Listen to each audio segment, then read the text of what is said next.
this edition of The Final Whistle on lairmedia.tv, and we have our usual email, info@lairmedia.tv. And welcome, Anna Moore. Nice to have you back again. Thanks, Pat. Welcome, Chris Spice. Good evening, Pat. Good evening, Anna. Evening, Pat. Now, we better start with Anna because she was missing for a while, but she wasn't missing because she fell out with anyone or anything. She was doing a very important job. Anna, you were manager of the youth boxers, both boys and girls, that participated in Sofia, Bulgaria recently. How many of a team did you take over? We had 23 boxers, 5 coaches, and myself. And Wow. we actually, if you make out the 23, a third of our team won medals. So we won 8 medals, 3 gold, 1 silver, and 4 bronze. There was 2 or 3 more that we could have got, but we didn't. And you just get on with what you get, and that's it. Right. And tell me, before we get into the detail of the stuff, what was the judging like there? Well, the judging, most of it was good, but we had to lodge an appeal for one of our boxers because we felt that it was the quarterfinal, it was for a medal, and we felt that she should have gotten the decision in that contest on the 3rd round. She would have won the 1st round, she would have lost the 2nd round, and we felt that she won the 3rd round, and along with that, her opponent got a warning, which takes a point off. So I put in the appeal. Now, 90% of the time, Pat, you don't get appeals. They won't overturn. But we got it overturned, and Winnie McDonough got her medal. So we were happy with that. Oh, my God, that's and it is a pity, really. You know, it is a pity, but they're slowly but surely coming to grips in amateur boxing anyway to get the thing right. You know, has it improved overall? And has the officialdom and the refereeing improved? It has, Pat, because we'll say you have an observer from the world body there, and then you have a jury of judges that will mark the contest while it's going on, but they're not actually judging the contest. Yes. And then if an appeal comes in, like we put in, then what they said was that the observer and the 3 judges on the panel had actually given it to the blue corner, which was our corner. So by that, then they overruled the decision by the judges. And there was 1 or 2 judges that we thought was unfair to us in all bouts that we were in. Now, maybe it was only coincidence, but we did feel, you know, that they weren't being fair to it. They weren't being fair to us. So we, you know, you just have to speak up for your sorry, mine is gone. You just have to speak up, Pat, for your own boxers. I mean, England put an objection in an appeal in against Ireland. But I mean, we didn't follow out over it because it was a 3-2, which means that 3 judges gave it to us and 2 judges gave it to the English girl. And they felt that with it being that close, they'd put in the appeal and see what had happened, but they didn't win the appeal. So we were very pleased with ours. I know that facility is there to appeal a decision you feel you're wrong, and I agree with you there. That's only back now. That was gone for years. You could only put an appeal in against the referee. The judging one was gone for years, but it's back this year. And before, if you were putting in an appeal, you had to put $200 in as well. But that's gone now. It's free to appeal. You can appeal 3 contests for your country. Oh, I see. Well, they have to have a limit because, I mean, obviously when there's no money involved, you could be appealing on you'd never get the thing finished. We didn't get to see any of those fights here, except the information. They were on YouTube.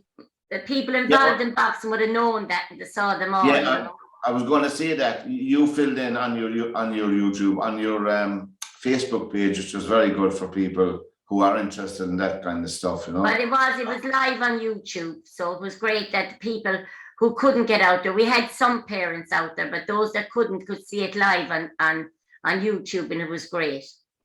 YouTube, what I discovered this year before we get on to the meet the program, and I know you see this, Chris, was that where do I know? Derwynne Honan Good evening, everybody. Sorry I'm late. Good And evening. Anna is back. We negotiated a new contract, so she's back tonight. Well, she's been taking Ireland boxing to whole new levels, I've been noticing. Well, she was over in Manchester. She stopped off in Manchester, but the job was gone by the time she landed. How's everybody?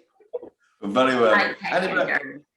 we were just talking to Anna about she was managing the Irish youth team over in Bulgaria, the boxers, and they won more medals than Britain over there, which was a good thing. But we're only just slagging it down. But now we're going to open up, I suppose, with soccer. Do you know something? We know there's a new manager in Manchester United, and obviously we know the score between Liverpool and Man United during the week was 4-0. And then they turned around the other match. They won 3-2.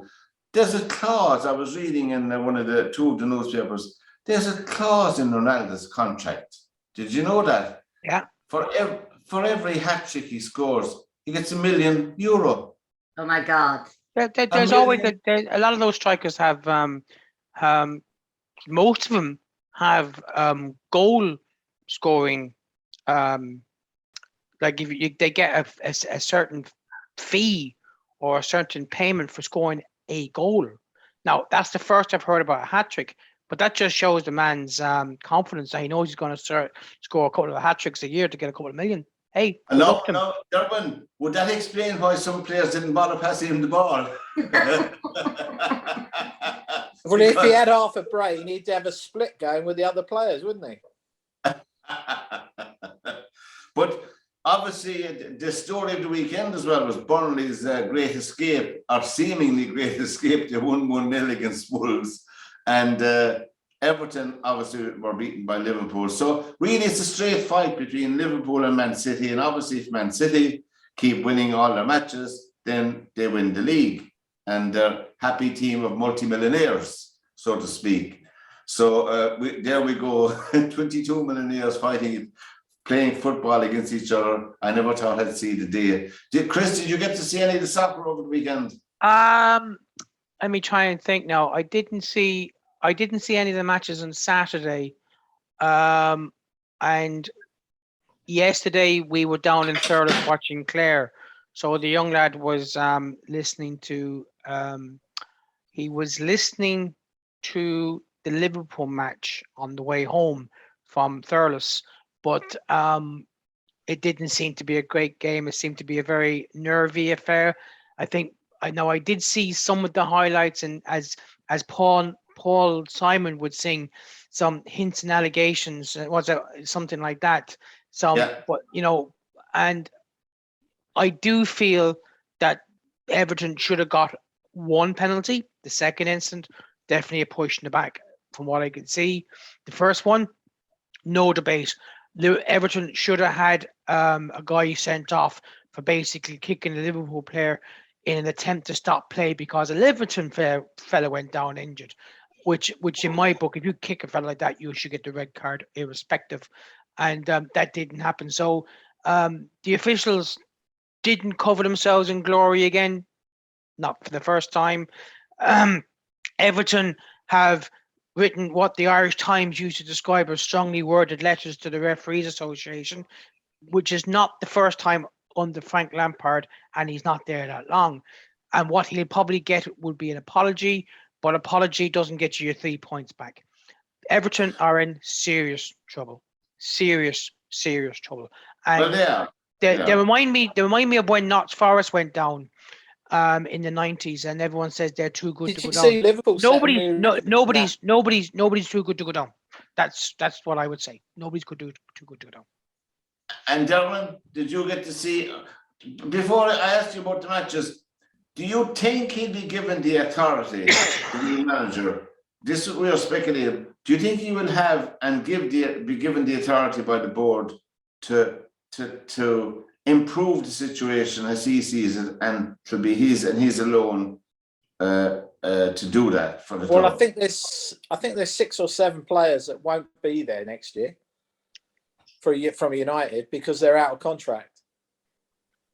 I mean, they've given Mata an extension of a year, but I mean, I think Pogba played his last 6 minutes in a Man United shirt before he pulled the sickie. He pulled the sickie on Tuesday night. Before Let's be honest about it. The man pulled this. It's what's known in the trade as pulling a sickie. Yeah, he just faked that injury. But Liverpool set a new record against Everton for the most possession in a Premier League game. They had 85% possession. God, jeez. They couldn't score for a long time. But it's very hard to score against 11-man defence. In all honesty, I mean, they didn't just park the bus; they put the whole of London Transport in that goal mode. Let's be fair about it. They did.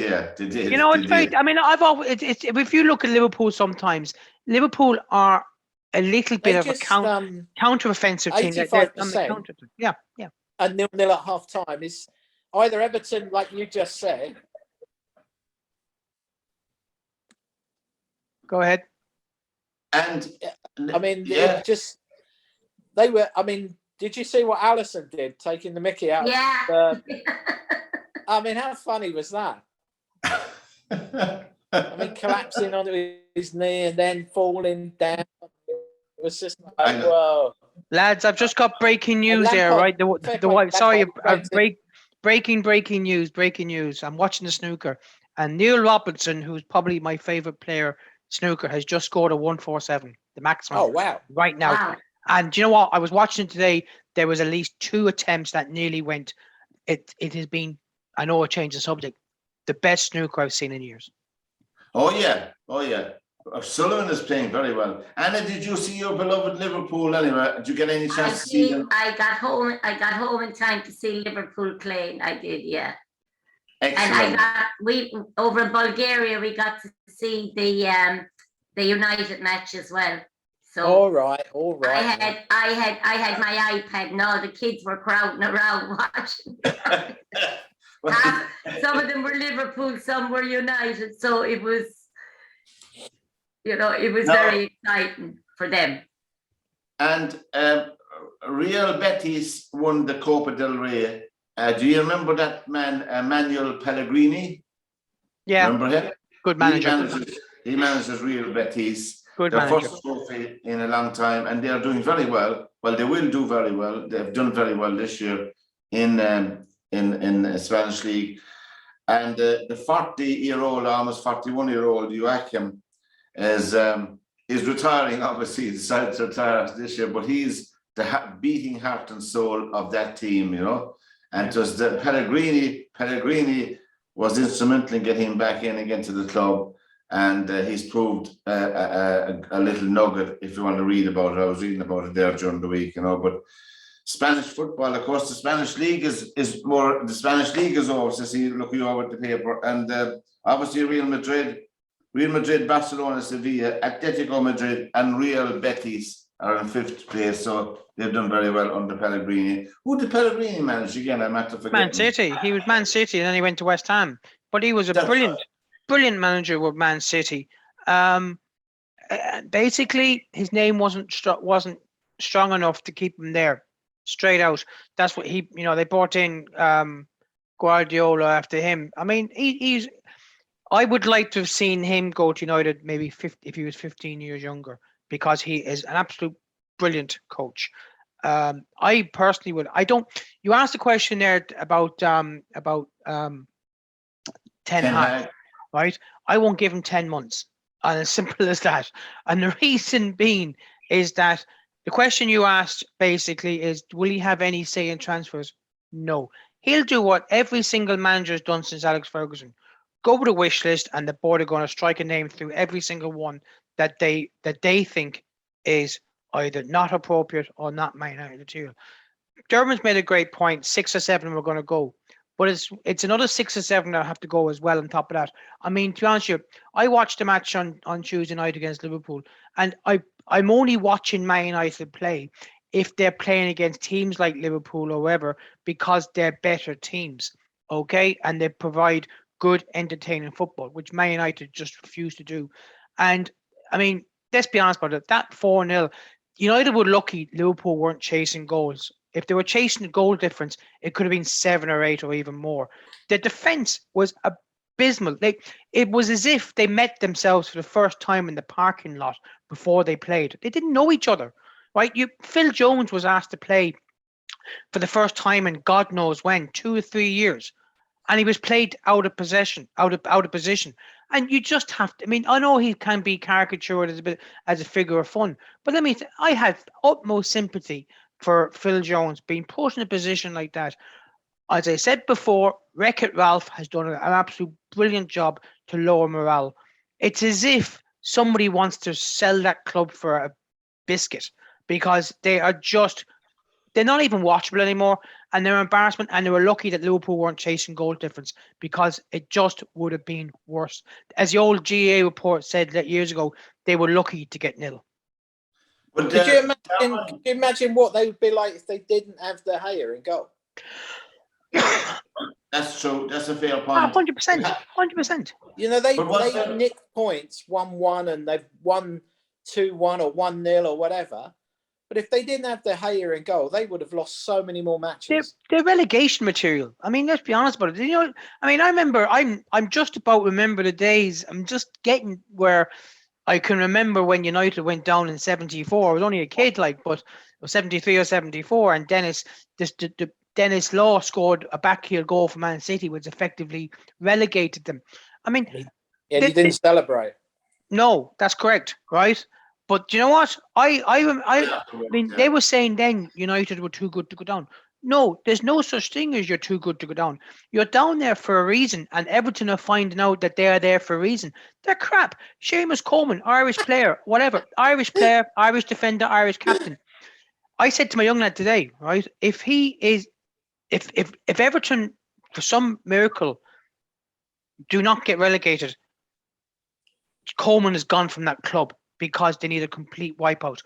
The only reason Coleman will be still with Everton is if they go down to the Championship, because they need players of that kind of seniority, right? Because going down from Premiership to the Championship is going to be an absolute culture shock to like Everton. They wouldn't even know half the places on the map for the teams are going to have to play next season. Well, I'll tell you this: it's dog eat dog in the Championship, because there's some smashing teams down in the Championship, and they're finding it very, very difficult to come out of it. You know, it's the most competitive. It's the most competitive division that I know. The Championship. It's the most competitive division that I know. What about? I really do hope that Everton don't go down. I think they will. Why?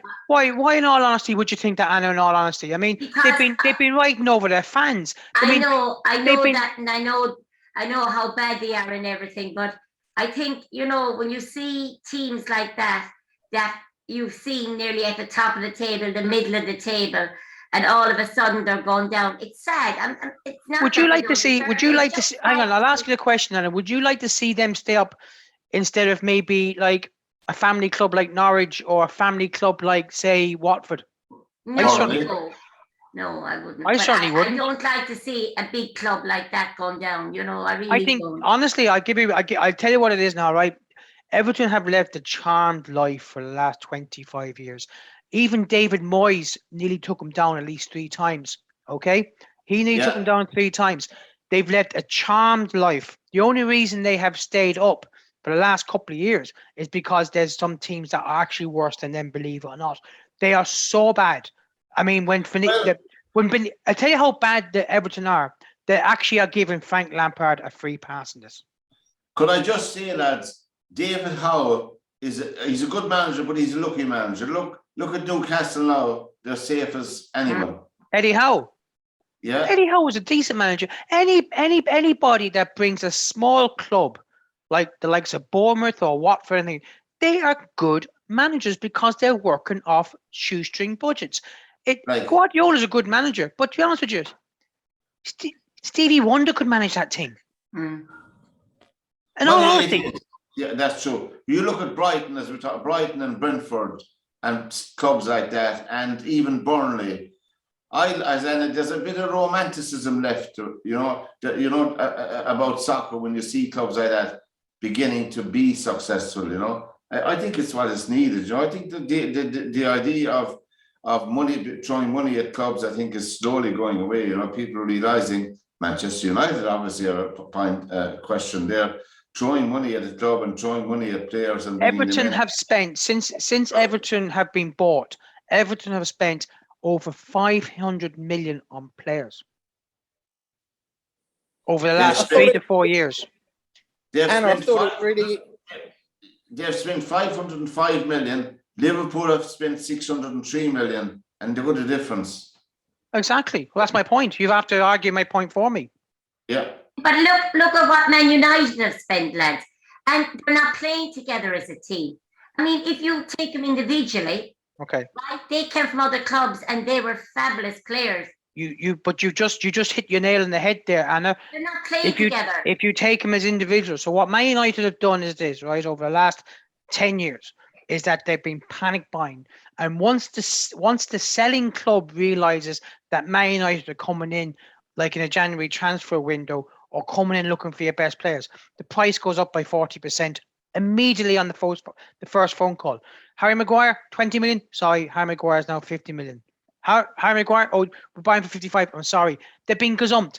Man United are basically like they are the football equivalent of the housing market. They've been gazumped every time they go and buy a player. Right? Oh, sorry, Derwynne's after buying Harry Maguire for 60. If you want him, you're going to have to pay 70 million. That's what's happening. And Man United are being basically robbed of money by clubs, illegally, may I say, because basically all the other clubs want to sell them money for the best price. And once they see Man United come and knock on the door and says, ching, ching, we're going to sell at the top dollar. But you look at Maguire and them that have come in the last few seasons to United.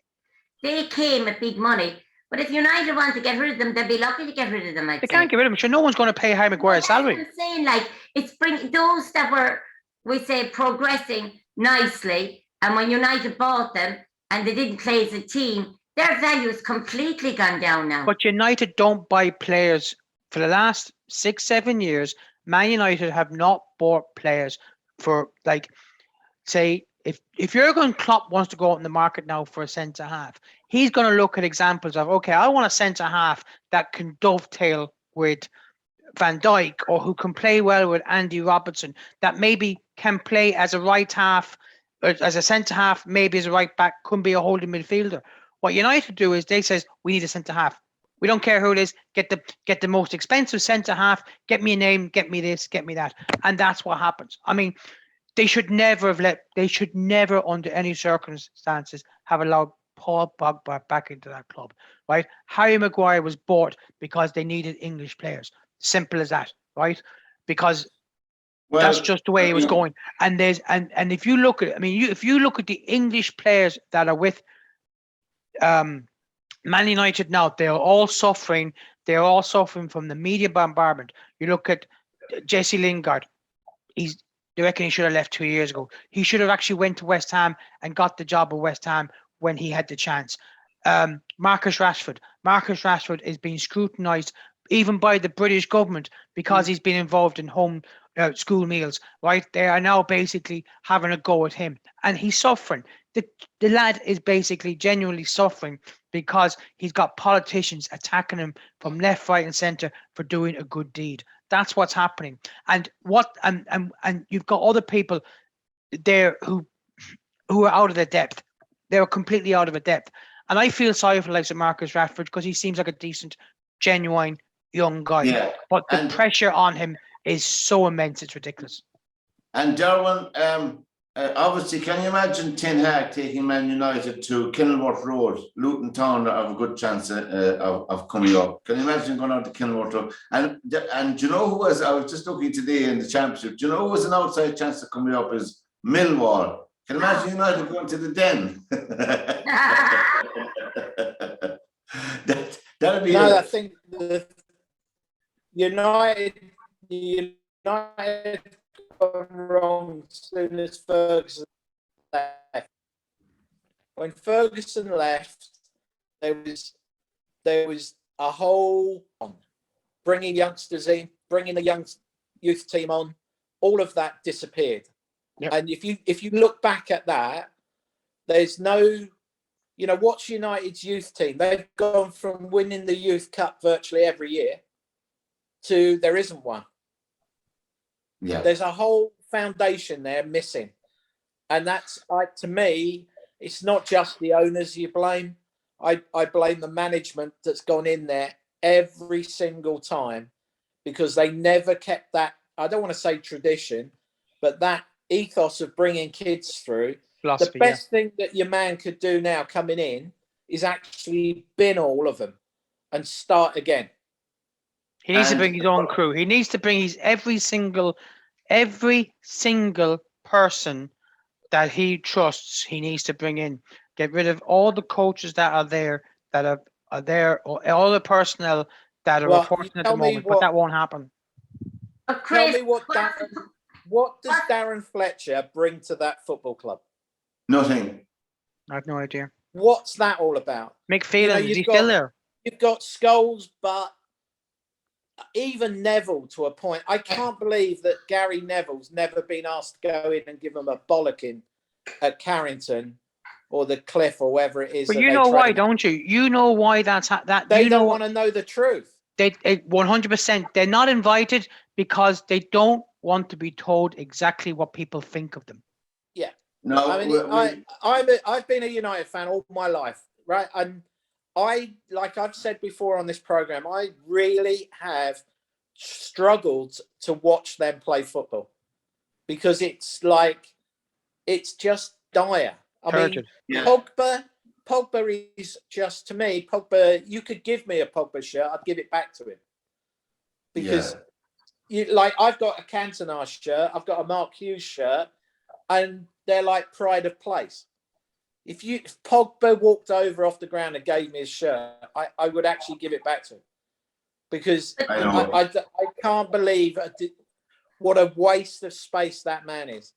But Darwin, hasn't he wanted to leave for the last 2-3 years? Why don't they just let him go? He's had opportunities to go. Nobody wants to take him. But no one wants him because within the football industry, I think everybody knows how bad news he is. Yeah. And I'm telling you now, Ferguson got rid of him. Ferguson doesn't get rid of superstars. No. He gets rid of players because they're trouble. Mm. And if the superstars are trouble, he gets rid of those too. Yeah. And before we leave soccer for time here, we'll come back to it again. Joe Waters is taking a night off. He's not with us tonight, Joe. And enjoy your little break, Joe. And just to mention for his sake, Grimsby beat Torquay over the weekend in the National League, so they're flying high in the National League. And I have to mention one of the old clubs, Oldham Athletic, have been relegated to the National League, which is really, I was reading about it myself, which an awful lot of people, a good Irish connection with Oldham Athletic. But in the Grimsby town, there's a young lad called Scannell, an Irish player, Scannell, and he's a winger, and he's proving to be a handful in the National League. So we'll be looking forward to seeing him. The final whistle of the program, tell all your friends about us. Press the red button on the right-hand side to subscribe to our channel. We'll just briefly look at rugby.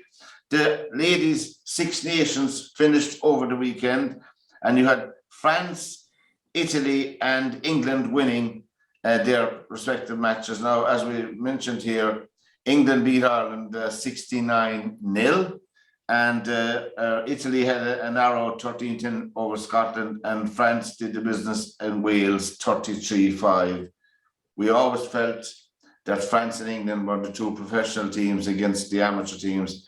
What is the point of this competition? What is the point of women's rugby? That's not disparity against women. What is the point of it? There's nobody going to the matches, nobody interested.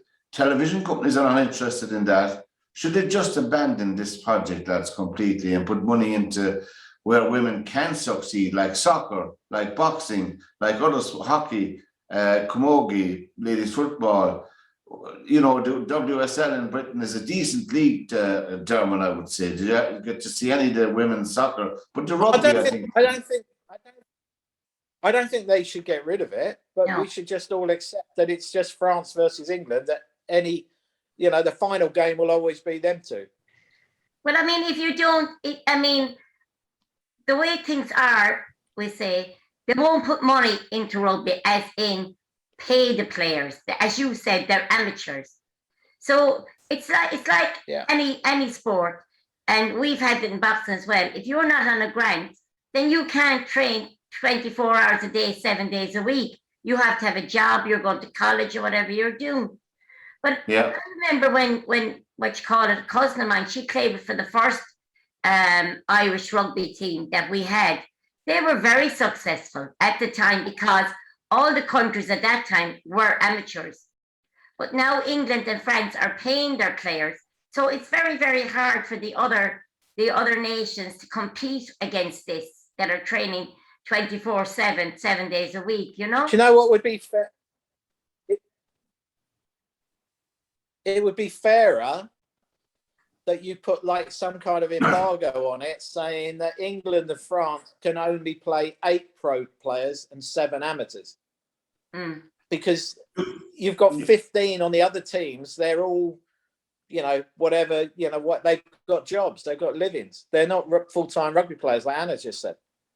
Well, I mean, for instance, it's just I was reading some articles across the place on women's rugby. Now, I'm not anti-women's rugby per se, but I find it very difficult to see the point of it.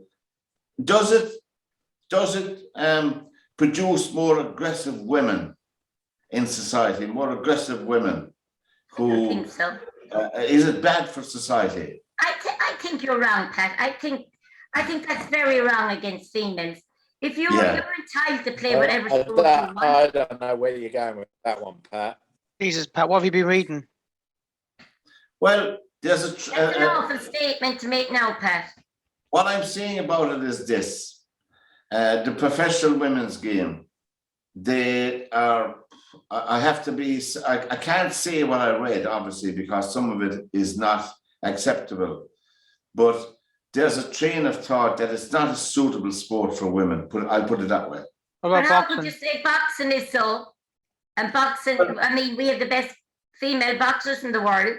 And I mean, well, boxing is 1 against 1. yeah, it's still what people would say would be the idea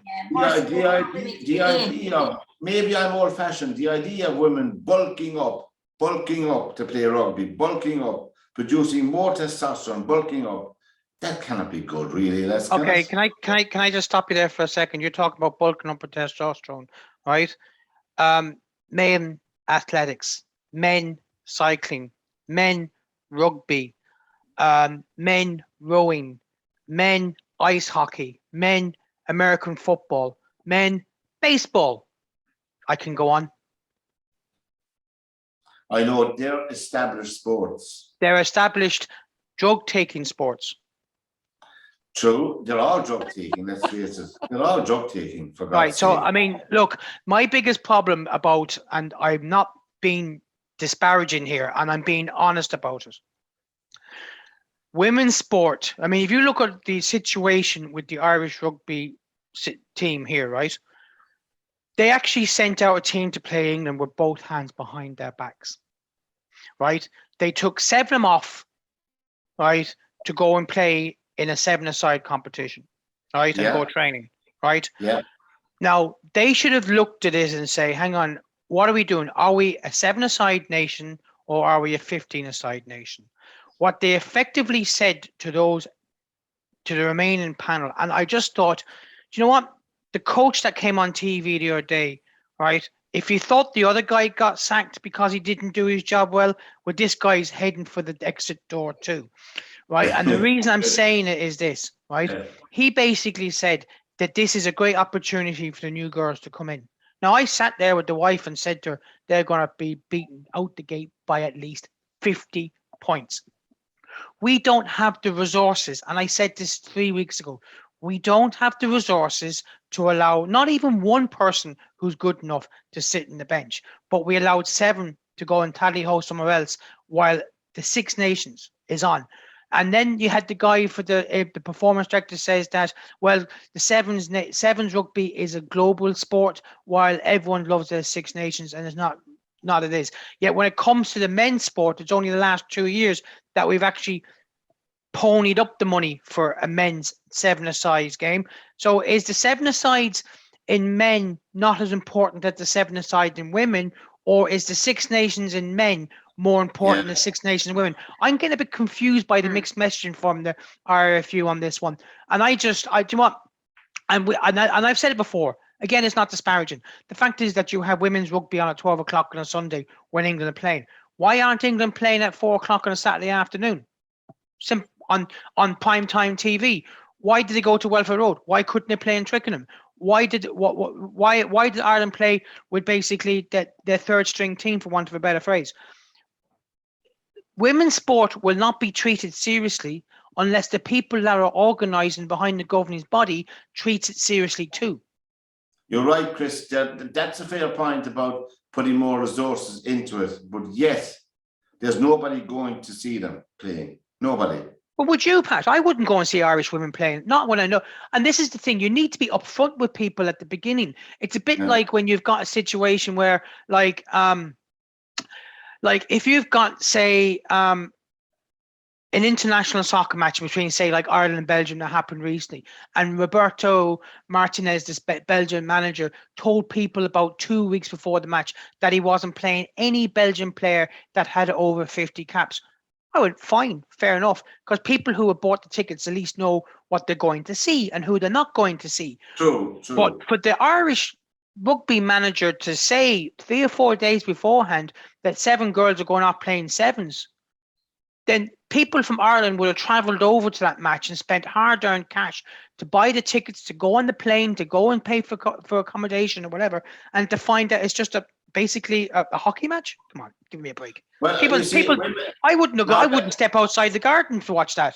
I mean, I don't want to be coming across as anti-women's sports. It's not. Because if Katie Taylor was announced next month to fight in Croke Park, there'll be 90,000 tickets sold within 30 seconds. Listen, Pat, it doesn't make any difference to me who plays the sport and what gender you are.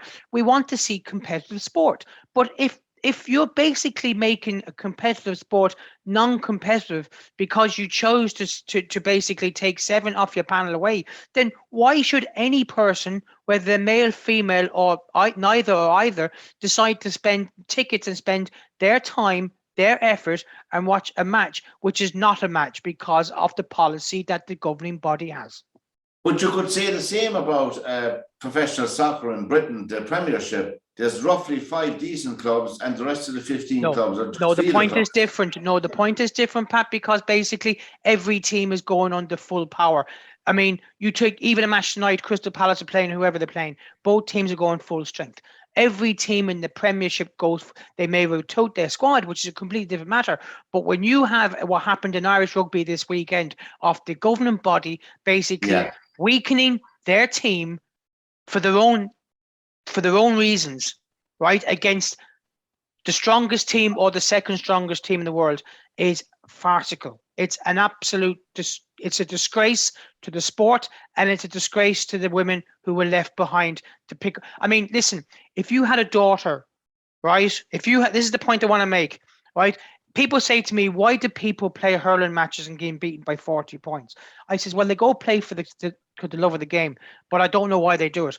If you had a daughter playing for Ireland yesterday and she comes off that pitch after suffering an absolute humiliation, no matter what you try and say to her, she will find it difficult to have any morale after that. Now, there was a lady, I won't mention her name, on the Irish rugby team. Mary contacted her and she came back to her. We'll be interviewing 2 of them from the Irish team in the next week or so. We're going to do a once-off interview with them, so we'll insert it into. Well, see, this is the point I'm making, Pat, about what happened the last time and the fact that the last guy had to go. Right, the women that were involved in that team 12 months ago complained bitterly about the preparation that they would have, about certain things that happened. Now, what happened here yesterday is an absolute abomination to women's sport, because you had, while the women on that, and I would love to have a candid interview with these women that were involved yesterday, because how do you think they would feel, right, being put in a situation that they were not given a fair crack at the whip, not because England did anything differently, but because their own people decided, do you know what? Yeah. 7 players are not going to get involved in this game. They're going off to play a different competition.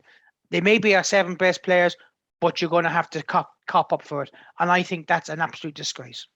Well, we wish him all the best. And the final whistle is the program on their media.tv. Over the weekend, did anyone of you see the king of the gypsies himself, Mr. Fury?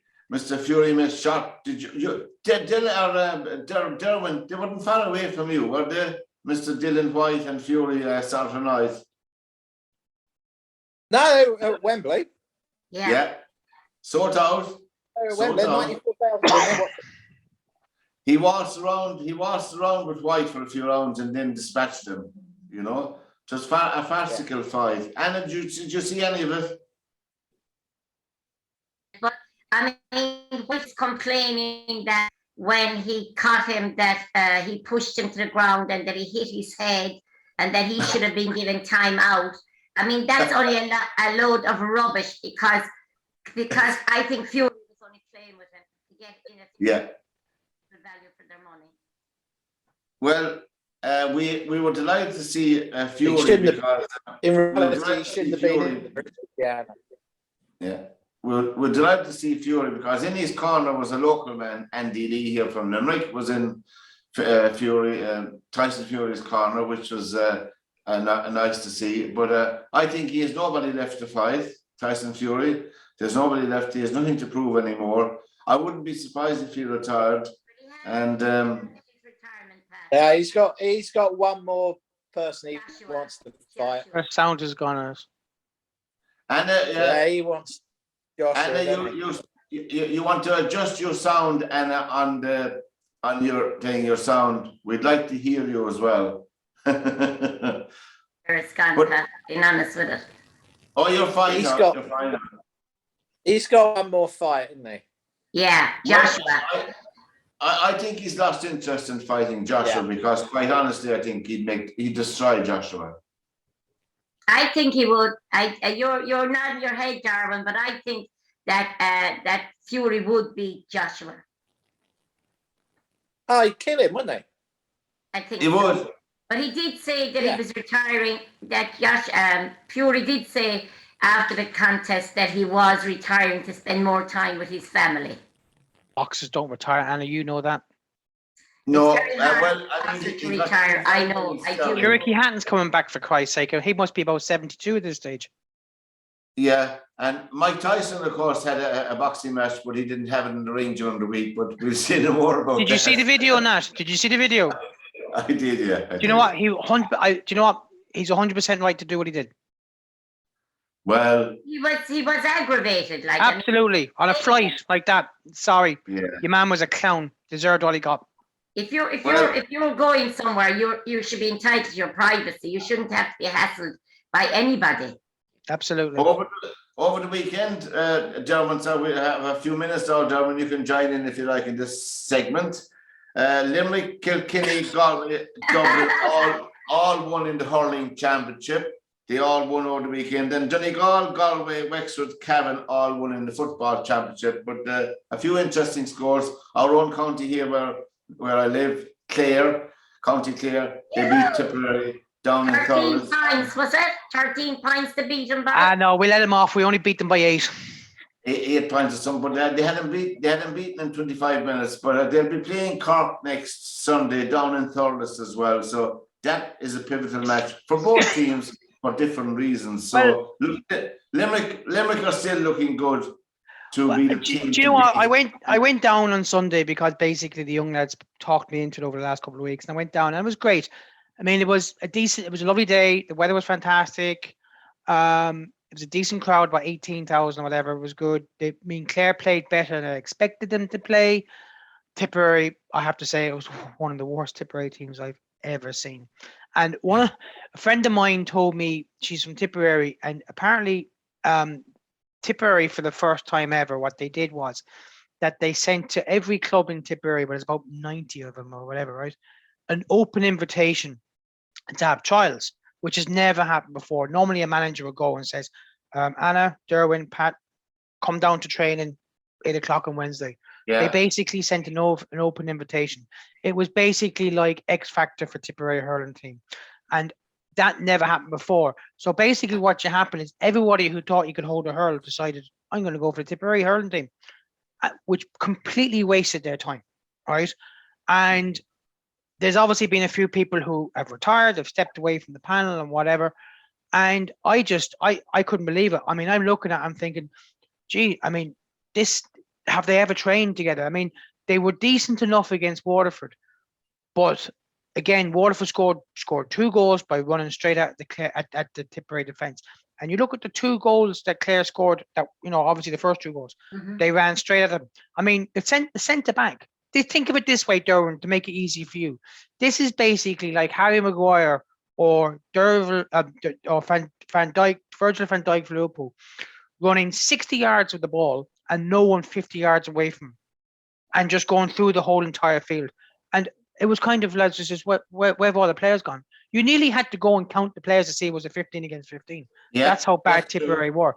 And it was a poor match. Wow.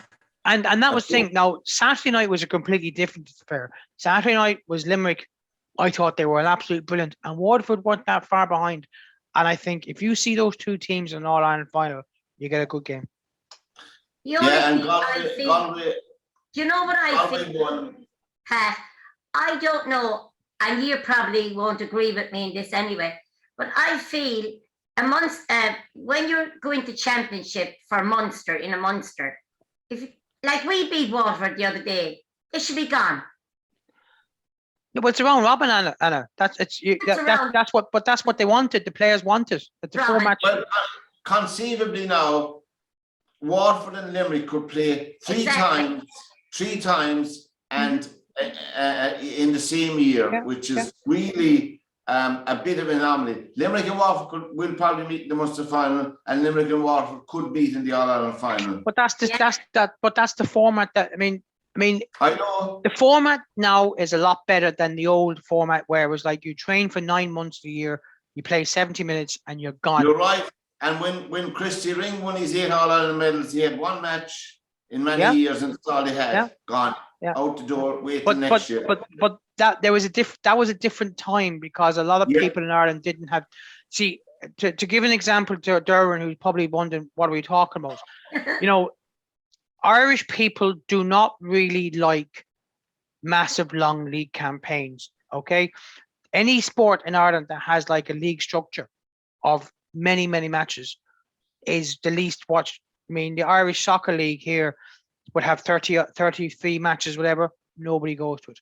The rugby, when they do the Celtic League or whatever they call it now, the URC Championship, you know, people would pick and choose their matches to go to. Some matches you get big attendances, some matches you wouldn't see a man and his dog there.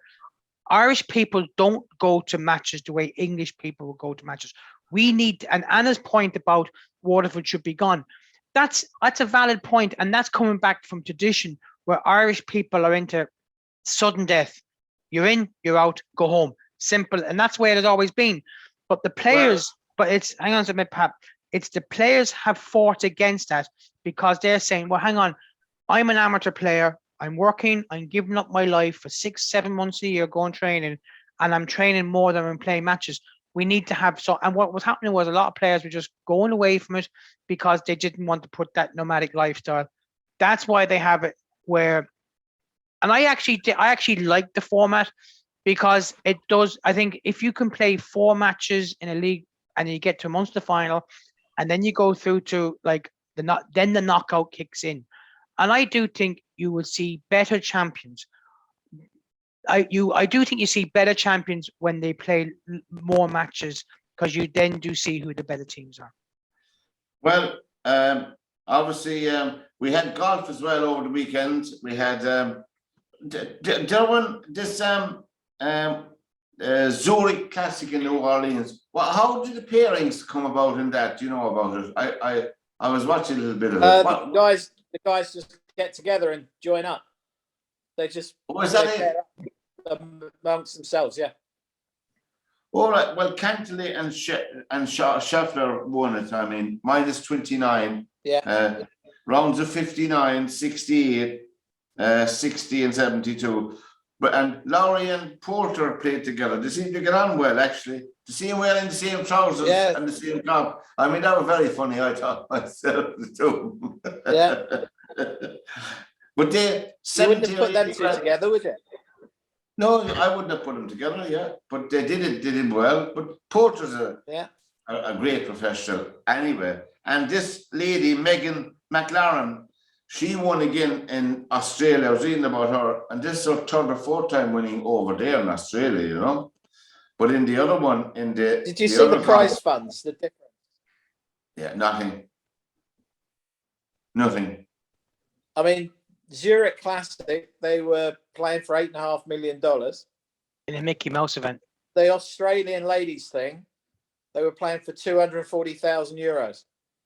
That's right. And Lowry, I think they won about $70,000 or something like that for coming ninth or 10th, whatever it was. But in I the would other, have thought that the pair that came last in Zurich won more than that girl did in Australia. they did. That's true. That is very true. And that's another problem we spoke about here. I don't know why that is, because there's some fine lady golfers, very good women golfers, and they're a joy to watch, you know, in my opinion. But I don't know why that is. Well, they got more in common with there's more in common for the club golfer to watch ladies than there is to watch McIlroy. Yeah. Well, bad news again, I'm afraid. Bad news for the under-20 footballers of Cork. Just flashed up on my phone here. We're recording this, by the way, on Monday night here, Monday of April, and the full time in the Munster under-20 football final was that Kerry 111, Cork a paltry 7 points. So there you go now, Kerry under-20 football. I see Kerry are pulling out of a hole next week. Well, they agreed to play in Park Arena because there's a home match for Cork. You know? Yeah, but do you see what Kerry? You see what Kerry have done? No. Basically, Cork footballers said that there wasn't. Now, hang on, Kerry didn't pull rank on this. What happened was the Munster Council decided the match was going to Killarney, right? Because the home and away agreement and quite clearly states that it is between Killarney and Páirc Uí Chaoimh in Cork, not Páirc Uí Rinn. So what Kerry brilliantly came out with a statement last week and said that for 1 year they will graciously say that they were playing Páirc Uí Rinn and that they would, pardon the pun, park the agreement and say that for 1 year and 1 year only, the home and away agreement does not count, but for 2023 onwards, the home and away agreement will be between Fitzgerald Stadium in Killarney and Páirc Uí Chaoimh in Cork. Yeah, I know that. So they basically did Cork a favour because there was actually no movement between the Munster Council and Cork. So Kerry, you know, have given, look, as far as I'm concerned, if Kerry played outside my window here tomorrow morning, they'll beat Cork handy. Yeah, it didn't. Cork were looking at it from the point of view that it was a home fixture for Cork. It wasn't the Cork footballers' fault that they couldn't play in Páirc Uí Chaoimh. That concert with Ed Sheeran was booked before the changes were made in the football championship. So they were caught in a dilemma all around. Everyone was caught in a bind. So look, I'm glad that is going ahead in Cork. They might be able to keep the score down because the pitch is narrow. That's the only reason I think it. Now you're just clutching at straws, you know that. Yeah, Formula One over the weekend. Verstappen won again. I suppose he's going to win the Formula One championship, except his car runs out of juice or thing. The interesting thing, lads, I was reading about Chelsea Football Club. One of the consortiums who are favoured to win the bid to buy the club, Serena Williams is one of the main investors, and Hamilton. You know, Lewis Hamilton. I was reading that over the weekend. Do you see that? Derwynne, over the weekend. Do you see the clause that's been put into the sale of Chelsea though? No. They're not allowed to sail it on for 10 years. They're not allowed to do what? Sell it on for 10 years. If the four of us bought Chelsea tomorrow, we've got to hold it for 10 years before we can sell it. You know what? There's a reason for that, I'd say. Yeah, that's Abramovich. Yeah, I say, well, the reason basically is that if it's, say, for argument's sake, a group that comes in and gets the club at a lower value than what it should do, then they will sell on for a massive profit within 12 months. That's what they're trying to do. Back to him again. Could do. We don't know. Yeah, and well, I mean, obviously, I don't know how they're. Obviously, we're going to say Man City will win the leagues. Apologies to myself and Anna, but we'll say Man City will win the league. Tomorrow night we have. Is it Liverpool and Man City and Real Madrid. Man City and Real Madrid tomorrow night, and Liverpool and Villarreal on Wednesday night. We have a prediction for those two matches before we leave. Anna, who'll win? Who'll be in the European Cup final? I would expect Liverpool to beat that team, you know, but again, it's when it's this fight, you know, when you're in the last four, you have to be a good team. You know, I think Real Madrid was the Real Madrid they were playing in the last one, the Villarreal. So I thought Real Madrid should have won that, which they didn't. So I don't know. I would expect Liverpool to be in the final, definitely. And Derwynne, who are your two to come out? Man City, Liverpool final. Yeah. And what about you, Chris? Real Madrid, Liverpool final. Yeah, I thought I would agree with that. Real Madrid, Liverpool, I would say. I think Benzema is on fire for Real Madrid. Absolute fire. Well, and Modric, once you've got a player like Modric in your team, I just find Man City they're not a team to go chasing goals. If they go 1 or 2 behind, they struggle.